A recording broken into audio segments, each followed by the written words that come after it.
ada yang dirasakan sakit Pak? Ini kalau begini nanti didoakan. Terus sama dibentuk torak apa aja ya? Ini kayak panel khusus ya ini ya? Ini kayak masuk fotonya tekum. Harusnya kan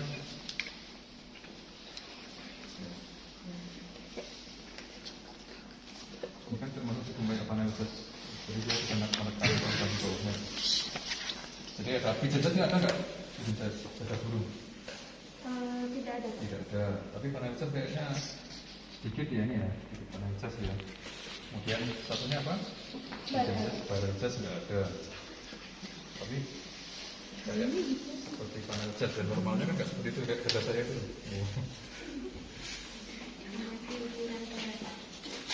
Ukuran torak berarti perbandingan anterior posterior dengan transversal, ya kan?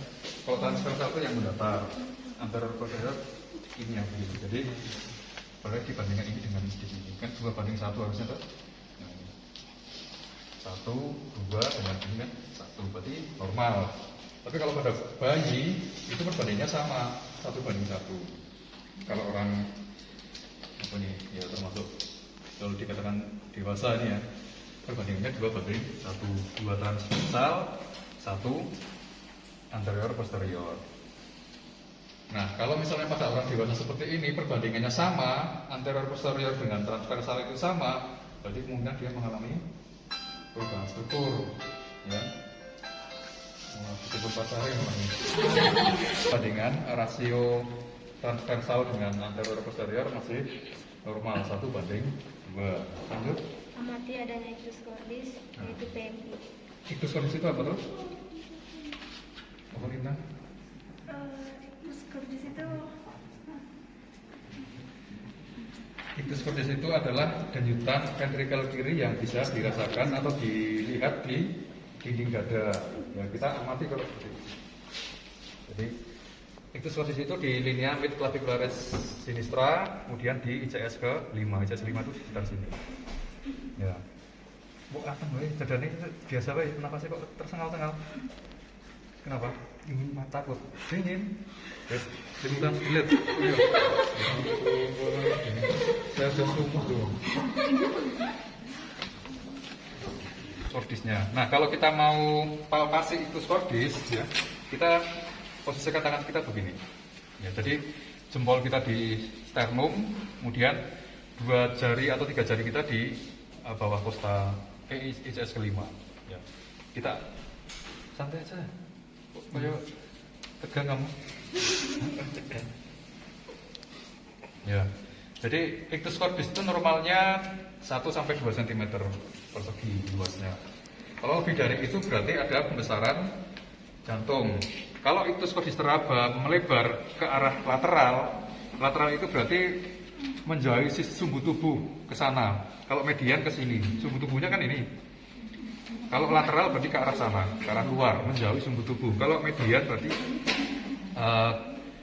mendekati sumbu tubuh. Nah, kalau misalnya normalnya jantung kiri itu tidak lebih dari linea mid clavicularis sinistra. Jadi garis sini ke sini, maksimalnya di sini. Tidak boleh lebih dari ini garis ini. Jadi kalau dia ternyata kok sampai sini kok saya masih meraba denyutan jantung, berarti kemungkinan besar dia ada pembesaran jantung kiri. Oke. Jadi ictus cordis normalnya tadi luasnya sekitar 1-2 cm persegi. Dia tidak melewati dari linea mid clavicularis sinistra. Oke. Ya sudah, ictus cordis sudah tahu. Berikutnya. Tekan kedua tangan dengan menggunakan. Ya, maksud ini dulu. Yang kedua, palpasi dangkal seluruh permukaan torak, kiri kanan, hitung tulang rusuk dan sila tubuh. Ya, jadi palpasi bandingkan kiri dengan kanan ya, ada nyeri tidak ya kan. Nah, kemudian dihitung tulang rusuknya. Tulang rusuk itu kan ini kan clavicula ya. Di bawah clavicula adalah ICS 1. 1, ini 2, ini 3, ini 4, ini 5. Bawah puting susu itu ICS ke-5. 6 rasa buyu. 7, 8, 9, 10. Nah, yang 2 melayang. Di sini kan nggak terdapat. Nah, di sini. Nah, berarti kostanya lengkap, ya kan? Apalagi? Ekspansi pernapasan. Ekspansi. Nah, kalau untuk ekspansi, kita letakkan tangan kita seperti ini. Letakkan di pertengahan. Ya, coba tarik nafas panjang. Nah, pada saat dia tarik nafas panjang, jempol kita akan terpisah. Awalnya kan jadi satu, hembuskan. Tapi bukan hembuskan nafas terakhir ya. Nah, berarti dia ekspansinya optimal, ya. Coba ulangi lagi ya. Coba hembuskan, tarik nafas panjang.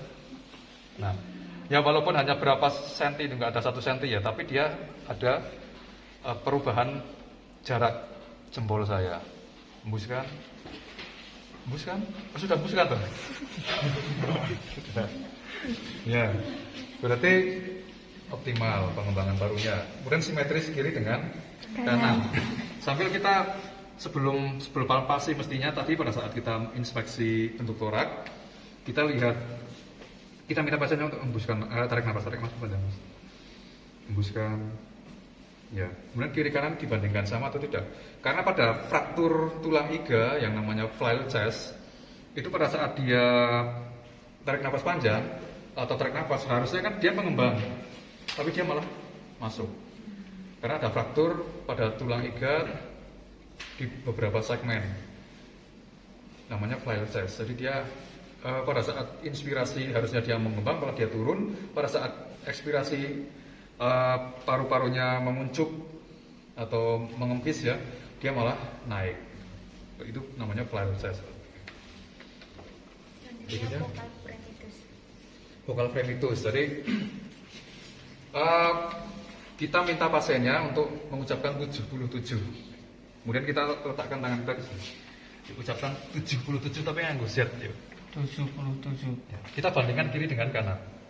77. Kemudian di sini 77. seperti ini. 77. Ya, kemudian di sini 77. 77 ngono toh. 77. Nah, ngono lho. 77. Nah, ini untuk apa toh pemeriksaan seperti ini? Getaran suara sama. Ya, paru-paru kiri dengan kanan itu sama tidak getarannya. Kenapa harus dibandingkan disilangkan tangan saya? Apalagi kan begini, benar begini kan? Karena kan saya ada tangan dominan, ada tangan non dominan. Tangan yang dominan itu biasanya kurang merasakan karena terbiasa dipakai untuk kerja keras. Kalau tangan non dominan berarti kan mungkin dia lebih sensitif karena jarang dipakai gitu loh. Nah, getaran dinding dada itu bisa lebih bergetar, bisa terasa kurang bergetar. Kalau lebih bergetar biasanya karena konsolidasi paru, contohnya pneumonia, ya, atau proses TB, TBC itu biasanya lebih bergetar, atau adanya tumor atau kanker paru-paru, itu akan menyebabkan paru-parunya lebih bergetar. Nah, kalau dirasakan kurang bergetar, itu berarti kemungkinan pasiennya mengalami udem pulmo. Jadi paru-parunya terisi cairan atau efusi pleura. Pleura itu apa pleura? Lintang?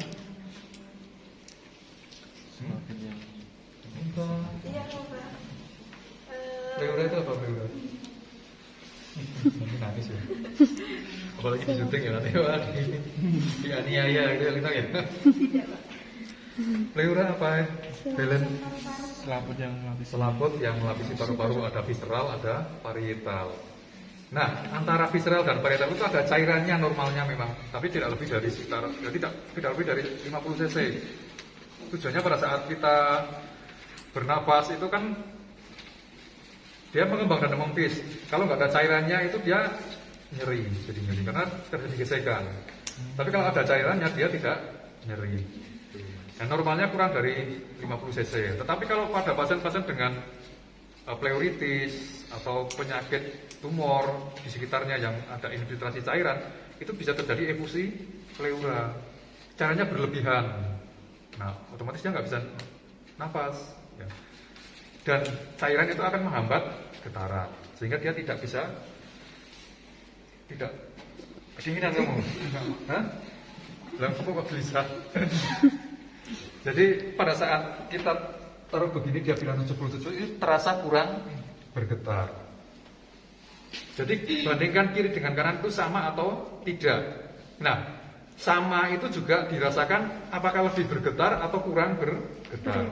Kalau kurang bergetar berarti isinya cairan, misalnya udem pulmo atau ada cairan di dalam paru-paru, misalnya pasien gagal jantung, gagal ginjal, asid gagal terjadi kerusakan di hati itu juga bisa menyebabkan timbulan cairan. Kalau lebih bergetar berarti misalnya konsolidasi paru, misalnya pada pasien dengan pneumonia, COVID, ini kan ada pneumonia kan, kemudian TBC juga ya ada, kemudian pada tumor atau kanker paru. Oke, itu namanya vokal resonan. Vokal remitus ya. Ya. Terus iktus kondis tadi begini. Ya. Jadi kita letakkan begini. Apa? Bentuk huruf apa nih?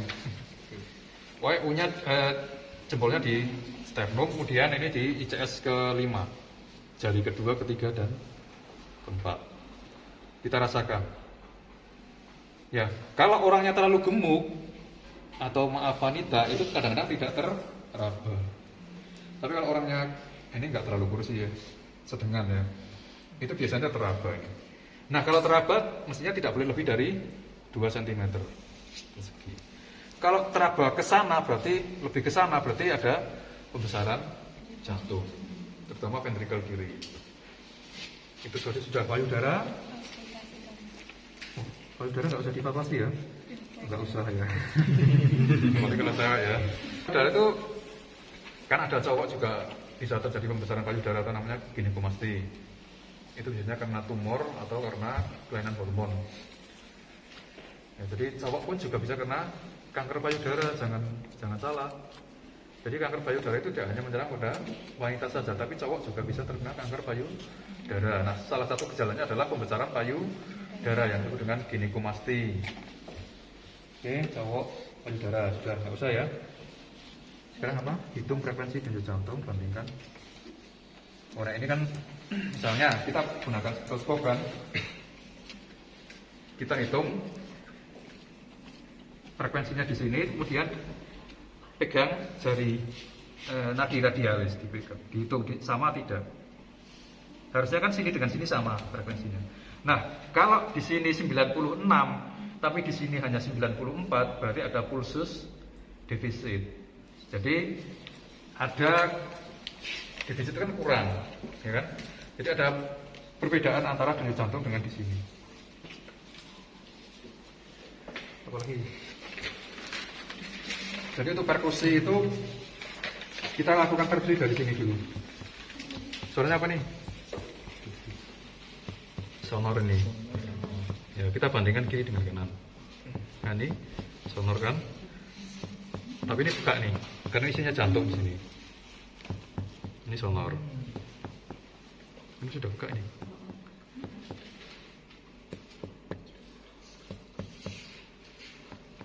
Ini hepar di sini. Ya kan? Jadi buka. Oke. Sudah kita perkusi pada semua area. Kemudian kita tentukan batas jantung dulu. Kalau sudah. Batas paru hepar. Ya, kita perkusi dari sini. Soalnya apa nih? Sonor. C1 ya. 2 sonor. 3 sonor. 4 sonor. 5 masih sonor. Nah, ini udah buka nih 6. Tarik nafas panjang. Berubah enggak? Berubah. Berubah, hembuskan. Buka lagi. Berarti batas paru heparnya di sini. Jadi batas bawah paru dan batas atas hepar di sini. ICS ke 6. Ya, normalnya di ICS 6 atau 7. Karena terbukti bahwa pada saat kita perkusi, yuk. Buka kan? Tarik nafas panjang. Tarik nafas panjang, jangan ketawa. Geli. Ya ampun. Hembuskan. Buka lagi kan? Berarti pengembangan parunya Optimal. Karena pada saat kita temukan dia peka, kemudian dia tarik nafas panjang menjadi sonor, berarti kan diafragmanya kontraksi. Kalau diafragma kontraksi itu dia malah turun, sehingga memberi kesempatan paru-paru untuk mengembang, sehingga udara masuk. Sehingga pada saat tadi ini peka menjadi sonor, berarti pengembangan parunya optimal. Pada saat dia hembuskan nafas, diafragma relaksasi dia malah naik. Jadi mendorong udara akan keluar untuk mengeluarkan CO2. Oke, kalau sudah ketemu batas paruh hepar, kita letakkan 3 jari. Dari batas tadi, kita perkusi ke sana. 3 jari di sini kan? Berarti kan pindah ke sini sekarang. Ya. Sonor kan? Sonor. Sonor. Beda nih.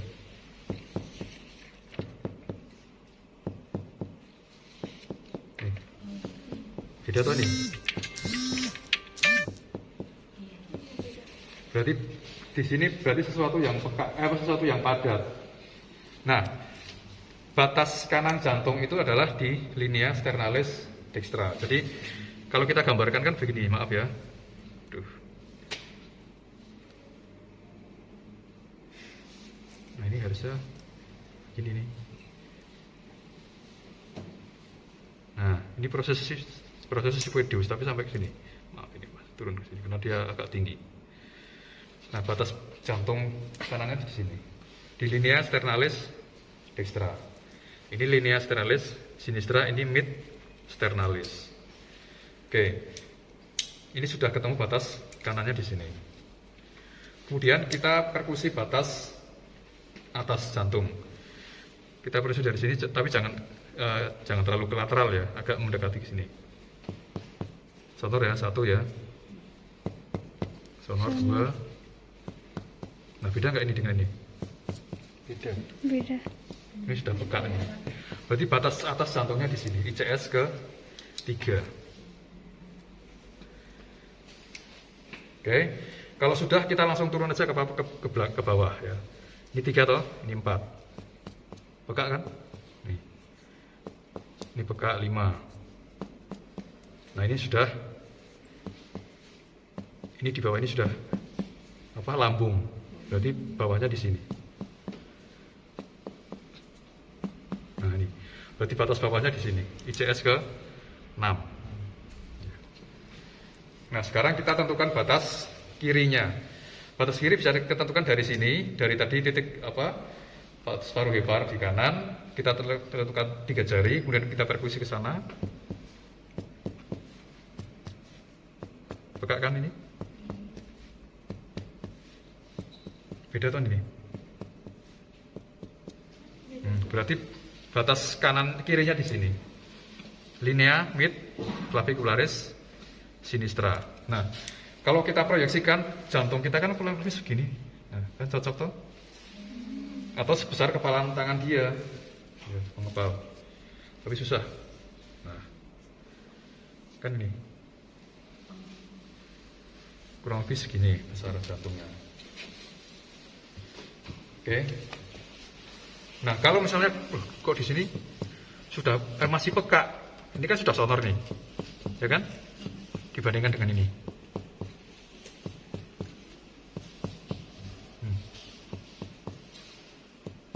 Beda tuh nih. Berarti di sini sudah area paru lagi, bukan area jantung.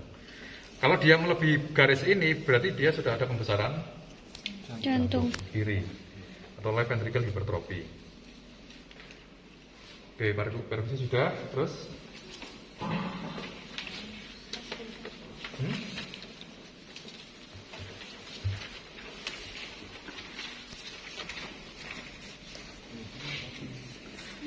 kita kan menggunakan ini ya, stetoskop ya. Jadi kalau paru-paru kita gunakan sisi diafragma.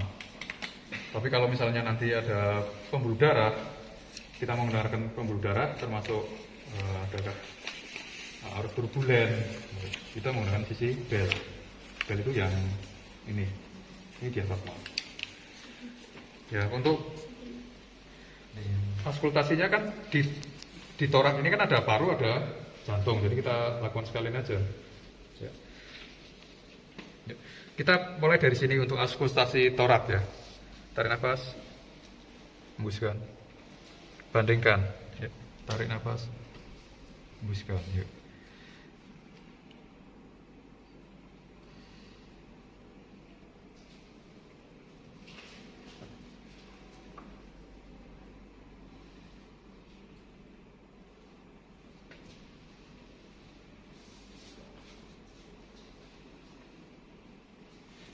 Oh, dari sini harusnya ke sini dulu.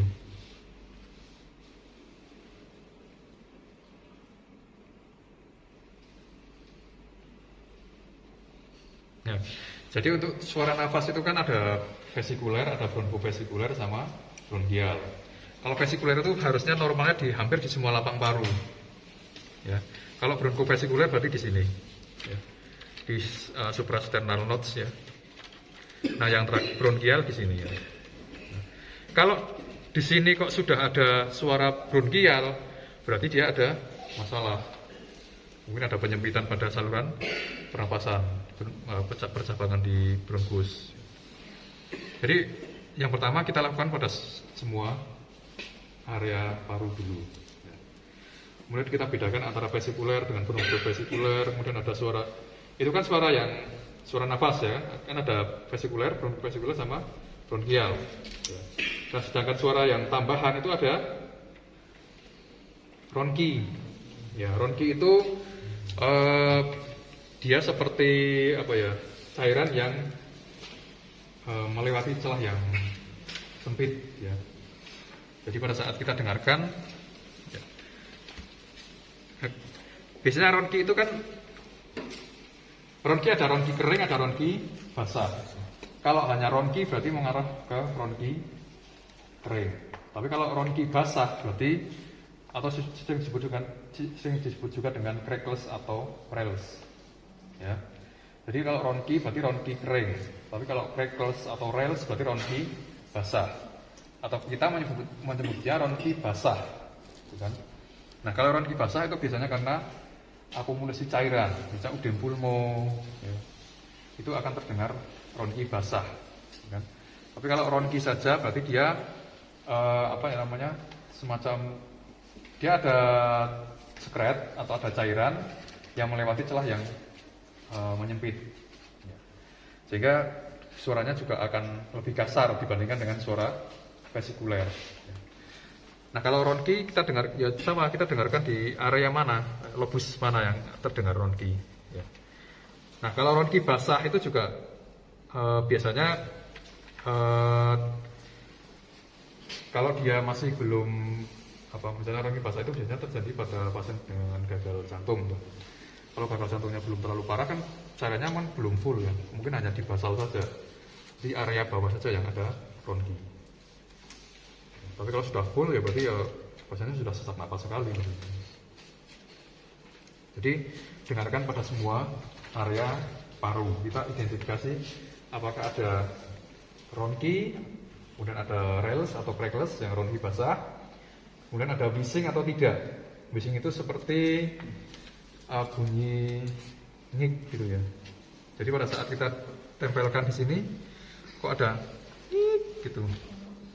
Ngik gitu. Berarti dia udara yang berusaha melewati celah yang menyempit. Biasanya pada asma. Ada yang sakit asma? Enggak ada. Pernah dengar orang sakit asma kambuh? Pernah. Dengar. Gimana suaranya? Sesak banget gitu, Pak. Suara nafasnya? Mengi. Nah, mengi wheezing itu sama. Ya. Jadi ada bunyi ngik di ekspirasi. Pada saat inspirasi nggak ada bunyi.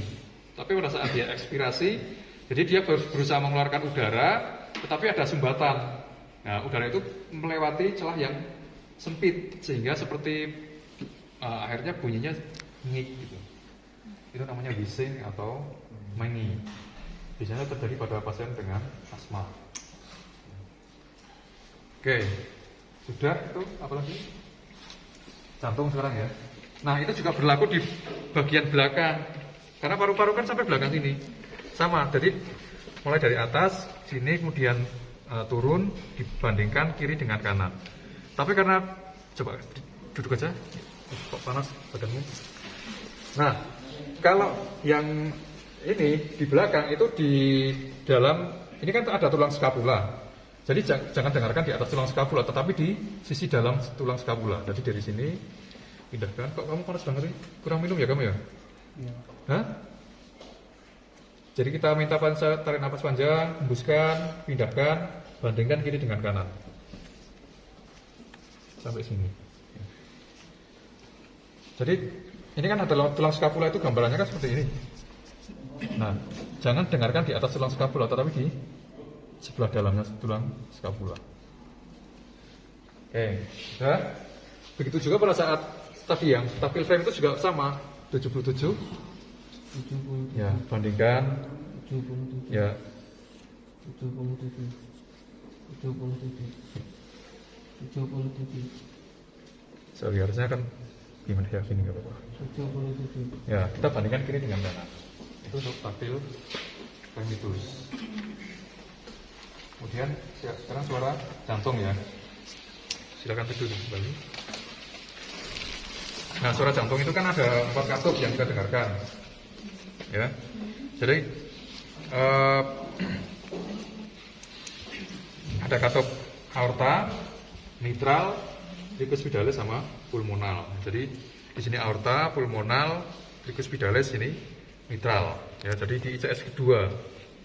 Tapi kita dengarkan dulu di sini biasanya, dari mitralnya dulu, baru tricuspidales, baru ini mitral, ya. Atau dulu disebut dengan bicuspidales, tapi sekarang istilah itu tidak ada, diganti dengan mitral. Itu di ICS 5 di mid clavicularis sinistra. Itu untuk katup mitral, ya. Kita mulai saja di sini. Ini katup mitral ya. Suaranya kan harusnya luk duk tunggal, tidak ada tambahan, tidak ada luk duk. Nah, itu yang galop. Ada biji jantung ketiga, itu galop, ya kan. Normalnya adalah luk duk gitu aja. Ini katup mitral di ICS 5 mid clavicularis sinistra. Nah, kemudian pindahkan ke katup tricuspidales di ICS keempat, linea sternalis sinistra, agak ke sana sedikit ya. Bunyinya juga sama, luk duk gitu. Kemudian kita di ICS 2. Nah, ini. Kemudian ini katup pulmonal ya, kemudian ini katup aorta.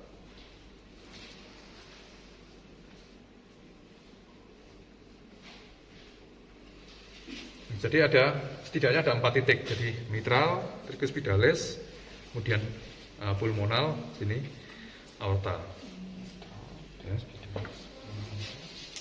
Ya. Nah, tidak ada split itu maksudnya tambahan. Jadi misalnya duk. Nah, itu berarti bunyi jantung keempat itu ya. Duk itu bunyi jantung ketiga. Duk bunyi jantung keempat. Karena bunyi jantungnya ada 4. Normalnya kan hanya bunyi jantung 1 dan bunyi jantung 2. Bunyi jantung 1 itu menutupnya katup mitral dan tricuspidales, jantung 2 itu aorta dan pulmonal.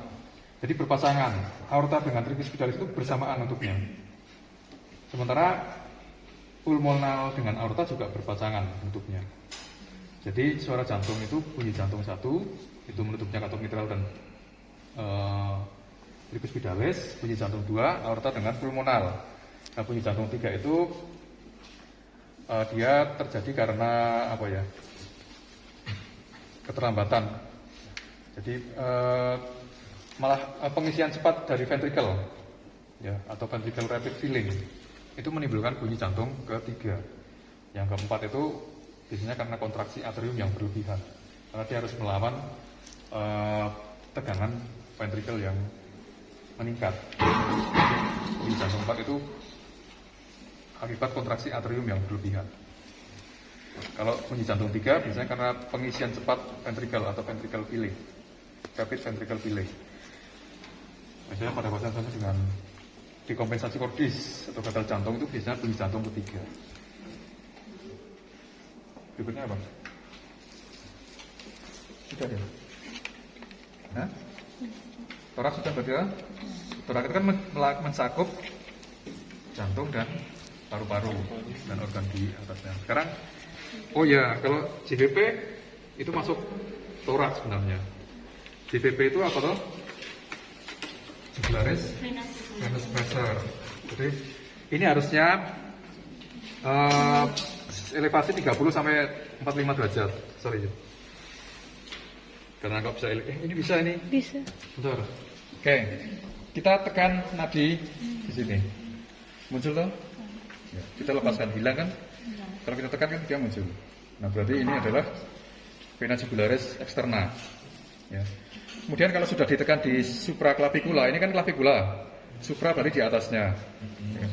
Nah, kita tekan di submandibula. Sub itu di bawah, mandibula itu tulang rahang bawah. Maksila rahang atas. Nah, kita lepaskan ini. Nah, apakah ada sisa kolom darah? Ya. Pada saat kita lepaskan nggak ada tuh ini. Ya, artinya apa? Karena dia atrium kanan itu masih bisa berfungsi dengan baik. Artinya tidak ada timbunan cairan di sana. Sehingga cairan dari sini bisa masuk ke sana. Kita ibaratkan di sini misalnya titiknya ya. Karena dia kan masuk ke sana, habis kan?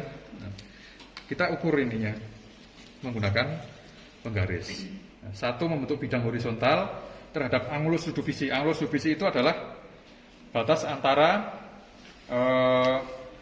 corpus sternum dengan manubrium sternum. Manubrium sternum itu ini. Kepala sternum itu manubrium sternum. Nah, kurang lebih di sini. Rasa guyung apa loh? Nah, ini yang corpus sternum. Ini corpus. Nah, ini yang proses sigmoid deus. Nah, batas antara corpus sternum dengan manubrium sternum itu disebut dengan angulus ludovisi. Nah, apa-apa kan tato kalau ini nanti bilang ketemu tatoan gitu. Nah, kita tentukan bidang horizontalnya terhadap angulus ludovisi. Kemudian kita ukur tadi ini.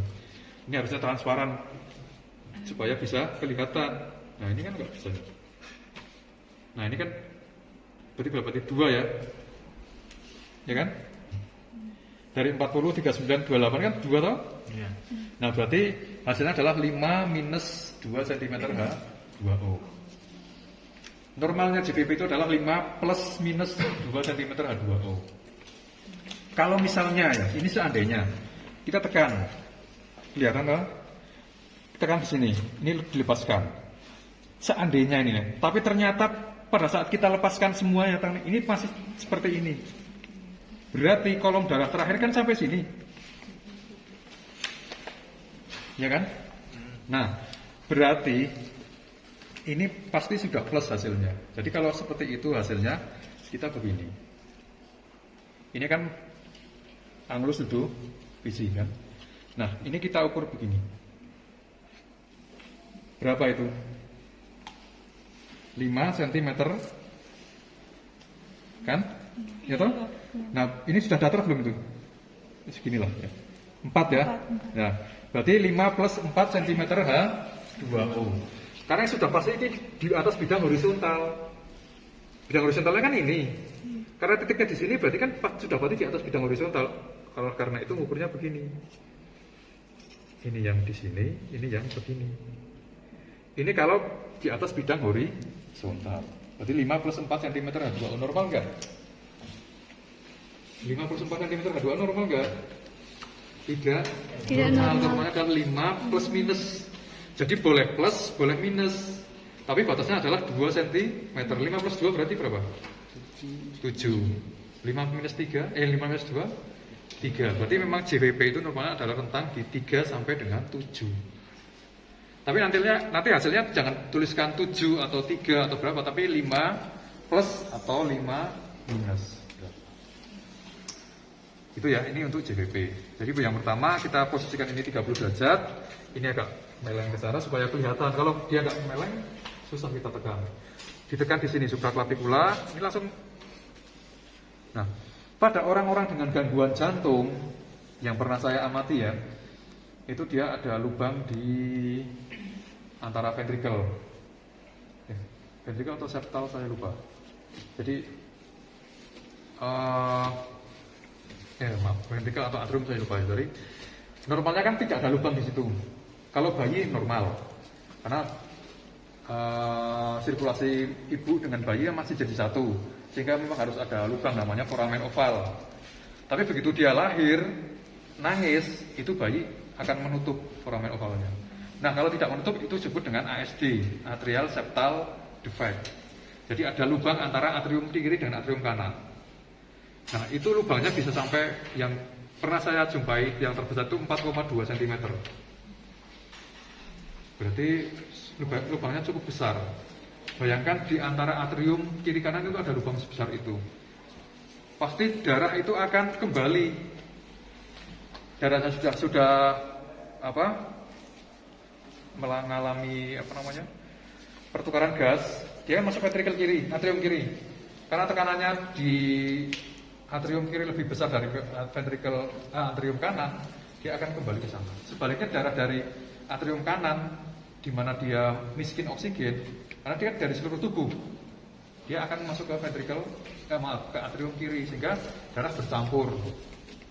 Orangnya sianosis, pucet, bibirnya kehitaman, pucet, jari tabuh, ya. Itu. Nah, itu JBP-nya dia tidak diapa-apakan, sudah seperti ini loh JBP-nya. Nah, sudah seperti ini, nggak diapa-apain loh. Ini tanpa ini kan saya manipulasi kan, jadi dia tegang wajar. Ya. Tapi tanpa saya manipulasi begini, dia sudah seperti ini, tingginya kurang lebih segini. Karena apa? Ada masalah di atrium, di antar atrium. Ya. Ada defect, ada lubang. Normalnya tidak ada orang dewasa. Bayi nangis, bayi dilahirkan nangis itu ada tujuannya, supaya foramen ovalnya itu menutup. Oke, tuh itu JBP. Ada pertanyaan? Nggak ada. Terus sekarang abdomen ya. Tolong diturunkan lagi. Ya, sekarang abdomen tadi dibuka. Apa? Pertama kan inspeksi dulu. Jadi ini kan ada 4 kuadran, ada 9 regio ya. Nah, kita lihat apakah ada ya flat tidak perutnya ya. Karena ada yang buncit kan, ada yang ngasih tes gitu, ada cairan. Nah, ini kan flat. Kemudian umbilikalisnya tidak menonjol ya kan. Kemudian kiri dan kanan simetris. Tidak ada spider nevi. Spider nevi itu misalnya pada pasien dengan hepatitis ya, atau cirrhosis hepatis itu muncul di sini gambaran vena. Tapi ini nggak ada. Kalau sudah kita inspeksi, berarti kita lakukan akultasi. Jadi akultasi itu kita dengarkan. Jadi di sini ya kita dengarkan adakah bunyi peristatik ya pada semua kuadran. Kemudian kalau sudah kita dengarkan dengan menggunakan sisi bel untuk mendengarkan adakah bruit aorta atau tidak ya. Ada arus turbulen tidak di sini. Arus turbulen itu arus yang terjepit arus yang melewati penyempitan, itu arus turbulen namanya ya. Suaranya mendesir. Jadi di sini ini untuk aorta ya. Kemudian ini untuk renalis kanan, kiri ya, renalis kiri. Kemudian ini inguinal di sini, ini di sini inguinal kanan. Ya, kalau sudah kita lakukan seharusnya tadi langsung dihitung dulu 1 menit ya, untuk melihat mengetahui apakah peristatnya normal atau tidak. Normalnya kan 5 sampai 35 kali per menit ya kan. Kalau sudah, kemudian kita palpasi sekarang. Untuk palpasi kita lakukan palpasi hebat dulu ya. Jadi bimanual teknik, ini agak ditekuk. Ya, bimanual teknik ini tangannya di bawah satunya, tangan kiri, tangan satunya di atas sias. Kemudian kita minta pasien tarik nafas panjang, hembuskan, tarik lagi, hembuskan. Nah, sampai di sini saya tidak meraba tepi hebat. Relax bae loh, kamu tegang. Oh. Ya. Nah, ini dia kontraksi ini. Lemes ya lemes. Nah, Jadi di sini saya tidak meraba tepi hepar. Jadi dimulai dari sini di bawah, ya, di atas sias ya. Tangan kita begini, kemudian kita tarik nafas panjang, hembuskan. Dan pada saat dihembuskan didorong ke atas. Tarik lagi, hembuskan. Nah, sampai sini saya tidak meraba tepi hepar. Nah, kemudian kita palpasi limpa. Kalau limpa dari sini ke sini. Tarik, hembuskan. Ya. Nah, kalau limpanya membesar di sini sudah teraba mungkin. Ya. Kalau limpanya membesar hebat, jangan ditekan terlalu keras karena bisa perdarahan. Kalau sudah, kita palpasi hepar. Apa? Ginjal. Ginjal juga pilih manual teknik dari bawah kita tekan. Lemas itu, perutnya lemas ya. Oh, dia kontraksi di sini. Ya. Ya? Lemas. Mulus. Nah, ini normalnya hepar ginjal tidak teraba di sini. Nah, ini CS ke-12 kan. Di sini sama, yuk, lemes ya lemes. Nah, ini tidak. Nah, ini malah kontraksi dia. Ya. Oke, nggak apa-apa. Kemudian apa lagi? Hypernephronia dari sini ke sini. Kita tarik garis dari umbilikalis ke sias, ya. Kita tekan di 2/3-nya. Nyeri nggak? Nggak nyeri ya. Jadi ditekan, nyeri tidak, dilepaskan cepet, nyeri tidak. Ini yang hypernephronia. Kalau Robson sign ini kita tekan di kontralateralnya, di sebaliknya. Jadi kita tekan di sini, harusnya di sini nyeri kalau dia ada appendicitis. Pada saat kita lepaskan, dia juga nyeri gitu. Nah, ini Robson sign berarti kontralateral.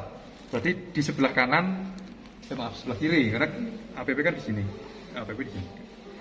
Jadi kalau di sini McBurney, ya kalau di sini Robson sign. Atau psoas ini ditekuk, dia nyeri tidak. Psoas sign. Oke, ini sudah. Kemudian perkusi. Perkusi tadi kita sudah temukan batas atas di sini, ya kan? Tadi. Nah, kita perkusi dari bawah sekarang. Santai baik. Oh, kamu tegang jadinya. Timpani tuh ini? Timpani. Oh, sampai sini timpani terus ini. Oh, ini buka berbuka nih. Tapi jantungnya masuk, hebatnya masuk segini, kecil sekali.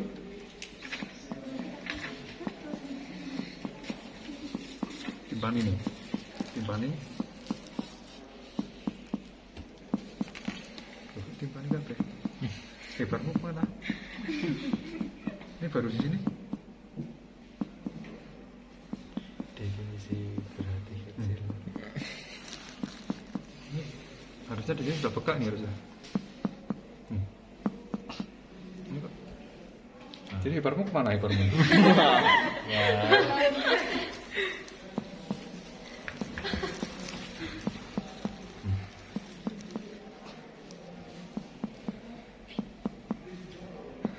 Tapi sudah beda nih ya. Coba ini dengarkan nih.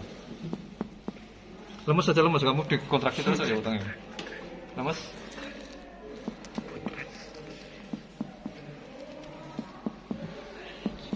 Ini sudah bunyi tek-tek ini. Jadi sudah berbeda nih.